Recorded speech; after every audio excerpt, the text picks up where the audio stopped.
दोस्तों, अगर आप भी जॉश बटलर और देवदत्त पडिक्कल को शानदार बल्लेबाज मानते हैं तो हमारी इस वीडियो को लाइक जरूर कीजिएगा। और दोस्तों, आईपीएल के इतिहास में दो बड़ी टीमों के बीच में महामुकाबला खेला जा रहा है और इस महामुकाबले में एक तरफ फाफ डु प्लेसिस की रॉयल चैलेंजर्स बेंगलुरु है तो वहीं दूसरी तरफ संजू सैमसन की टोली और खतरनाक टीम राजस्थान रॉयल्स है।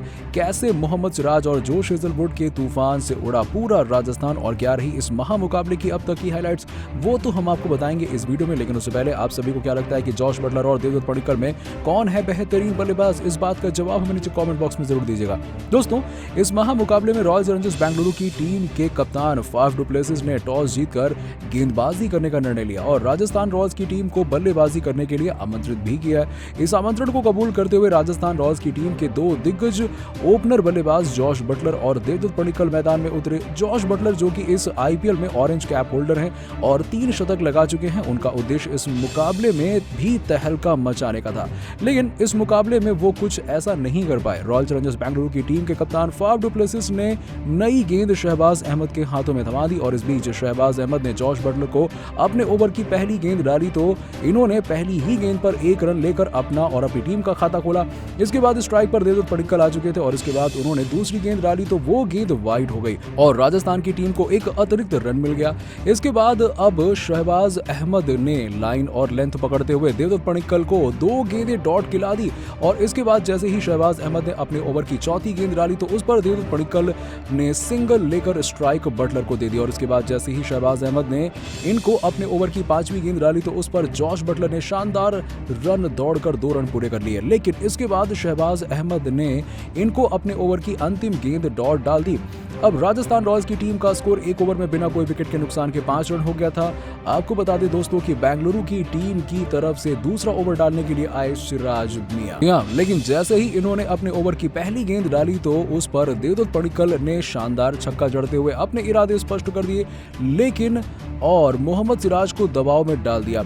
लेकिन उसके बाद आपको बता दें कि फिर से शानदार वापसी करते हुए देवदत्त पडिक्कल को अपने ओवर की अगली 2 गेंदें डॉट खिला दी और इनको दबाव में डाल दिया। इसके बाद देवदत्त पडिक्कल ने इनके ओवर की चौथी गेंद पर बड़ा शॉट खेलने की सोची, लेकिन देवदत्त पडिक्कल इनकी इस गेंद पर चारों खाने चित हो गए और एलबीडब्ल्यू आउट हो गए और इस प्रकार से राजस्थान रॉयल्स की टीम को पहला झटका लग चुका था। लेकिन इसके बाद बल्लेबाजी करने के लिए मैदान पर उतरे रविचंद्रन अश्विन ने मोहम्मद सिराज की अगली 2 गेंदों पर लगातार चौके लगा दिए और इस प्रकार से मोहम्मद सिराज का ये महंगा परंतु सफल ओवर समाप्त हो चुका था और इस ओवर के बाद राजस्थान रॉयल्स की टीम का स्कोर 2 ओवर में 1 विकेट के नुकसान पर 19 रन हो चुका था।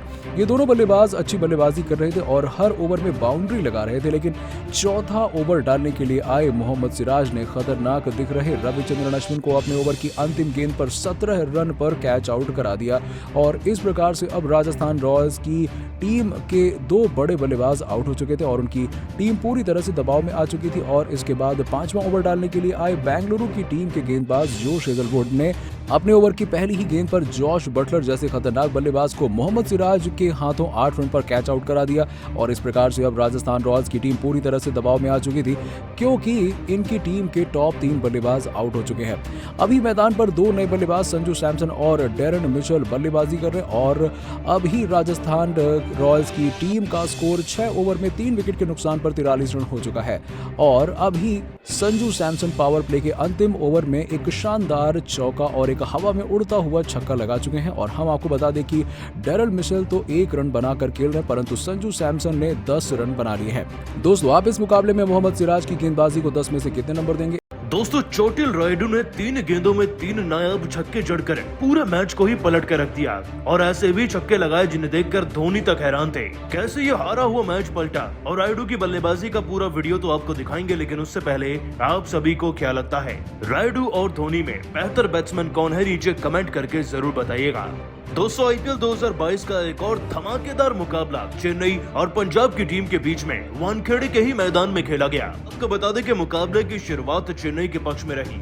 जडेजा ने टॉस जीता, टीम के लिए गेंदबाजी चुनी और आते ही मैदान में पंजाब की टीम के कप्तान साहब का विकेट भी 18 रन पर मिल गया था दोस्तों सीएसके को। लेकिन इसके बाद धवन ने ऐसा धावा बोला चेन्नई पर कि वो किसी के रोके से नहीं रुक पाए। अपनी पारी में 59 गेंदों में 88 रन जड़कर गए। लिविंगस्टोन भी तूफानी पारी खेल गए, 19 रन बना गए। के 42 रन के चलते पंजाब की टीम एक अच्छे खासे स्कोर तक पहुंच गई थी, 187 रन तक पहुंच गई थी। जीतने के लिए दोस्तों चेन्नई के शेरों को 188 का लक्ष्य मिला। लक्ष्य बहुत बड़ा था, जाहिर सी बात है इसे चेज करने के लिए बड़ी और तूफानी पारियों की जरूरत थी, लेकिन चेन्नई की टीम की शुरुआत कुछ ऐसी थी कि देखकर धोनी तो क्या हर कोई दंग रह गया था। दरअसल दोस्तों सलामी जोड़ी में केवल एक ही ऐसा खिलाड़ी बना जिसने 10 से ऊपर रन लगाए, वो थे ऋतुराज गायकवाड़ जो कि 30 रन लगा चुके थे, लेकिन दूसरे ही ओवर में रॉबिन उथप्पा 1 रन पर आउट हो गए। इसके बाद मैदान में आए सेंटनर 9 रन पर और शिवम दुबे 8 रन पर। दोस्तों ये 8-9 रन पर आउट होने के बाद चेन्नई की टीम का तालमेल पूरा बिगड़ चुका था। इतना ही नहीं दोस्तों, अब तो गायकवाड़ भी 30 रन पर आउट हो गए। जडेजा भले ही मैदान में आ गए थे, लेकिन वो थे तो मैदान में नए बैट्समैन और पुराना खिलाड़ी केवल एक ही था, अंबती रायडू। दोस्तों रायडू ने शुरुआती दौर से ही चौके और छक्के जड़कर सबको ये साफ कर दिया था कि वो मैच जिताकर ही वापस लौटेंगे। लेकिन फिर एक ऐसा भी ओवर आया जब रायडू ने 1 नहीं 2 नहीं बैक टू बैक 3 गेंदों में 3 छक्के जड़कर पूरे मैच को पलट कर रख दिया। दोस्तों हम बात कर रहे हैं पारी के 16वें ओवर की। इसे डाल रहे थे पंजाब की टीम की तरफ से संदीप शर्मा और उनके सामने थे अंबती रायडू। 5 ओवर में जीतने के लिए दोस्तों 70 रन की दरकार थी चेन्नई की टीम को, लेकिन कौन जानता था कि 3 गेंदों में अब लगभग 20 रन आएंगे। दोस्तों इस ओवर की तीसरी गेंद संदीप शर्मा ने जानकर रायडू को प्रोवोक करने के लिए फुल टॉस में तब्दील कर दी, जिस पर दोस्तों रायडू ने आगे बढ़कर एक बड़ा ही शानदार शॉट खेला। गेंद लॉन्ग ऑन का रुख करते हुए सीधा दूसरे स्टैंड में जाकर गिरी स्टेडियम के और यह बड़ा ही ताबड़तोड़ छक्का हो गया था। इतना ही नहीं दोस्तों, अगली गेंद पर रायडू ने फिर से बैकवर्ड स्क्वायर लेग की तरफ से गेंद को घुमाया और इस बार तो 77 मीटर का इतना शानदार तेज तर्रार छक्का था कि देखकर सबकी आंखें चौंधिया चुकी थी। लेकिन असली मजा आया दोस्तों इस ओवर में बैक टू बैक 3rd 6 को देखने में, देखकर धोनी भी दंग रह गए थे। प्रेशर में आकर दोस्तों संदीप शर्मा ने आउटसाइड ऑफ की तरफ गेंद को ज्यादा ही टर्न कर दिया, वो बाउंस लेकर ऊपर हो गई और रायडू ने कटर शॉट खेलकर गेंद को फिर से स्टेडियम में बिना टप्पा खाए पहुंचा दिया। मतलब कि ये एक शानदार छक्का था। दोस्तों लगातार 3 छक्के यानी कि हैट्रिक छक्कों की इसने पूरा मैच ही पलट कर रख दिया और अगली ही गेंद पर रायडू के बल्ले से चौका भी निकला। मतलब कि 4 गेंदे और 22 रन आ चुके थे चेन्नई के खाते में। दोस्तों यहीं से पूरा का पूरा मैच पलट गया और आखिरी छक्के को देखकर तो धोनी भी ड्रेसिंग रूम से ताली बजाते नहीं थके। जहां जडेजा अभी केवल कछुए की तरह बल्लेबाजी कर रहे थे, तो वहीं दोस्तों अंबती रायडू ने 36 गेंदों में 77 रन लगा दिए थे। इस पुराने रायडू ने लगभग 250 के स्ट्राइक रेट से बैटिंग करी, 6 छक्के लगाए थे और 7 चौके अपनी पारी में। लेकिन दोस्तों इसके बाद मुकाबला हद से ज्यादा रोमांचक जब हो गया जब रायडू आउट हो गए। अंतिम ओवर में जीतने के लिए 6 गेंद में 27 रन चाहिए थे। धोनी स्ट्राइक पर थे और पहली गेंद पर वही हुआ जिसकी उम्मीद आप धोनी से करते हैं। दोस्तों धोनी ने पहली गेंद पर शानदार छक्का लगा दिया। 5 गेंदों में मात्र 21 रन बनाने थे। अगली गेंद पर प्रेशर इतना था ऋषि धवन पर कि उन्होंने वाइड डाल दी, परंतु दोस्तों इस ओवर की दूसरी गेंद पर कोई रन तो नहीं आया, लेकिन तीसरी गेंद पर धोनी से ऐसी गलती हो गई जिसने मैच को पलट दिया।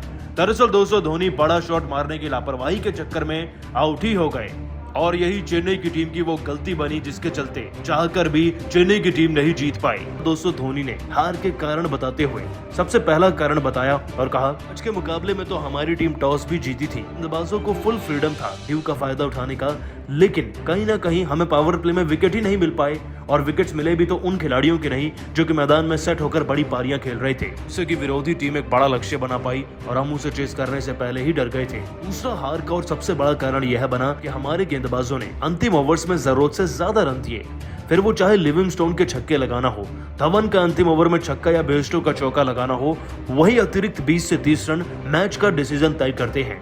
अगर आपने वहां पे रन दिए तो जाहिर सी बात है मुकाबला विरोधी टीम के पक्ष में चला ही जाता है।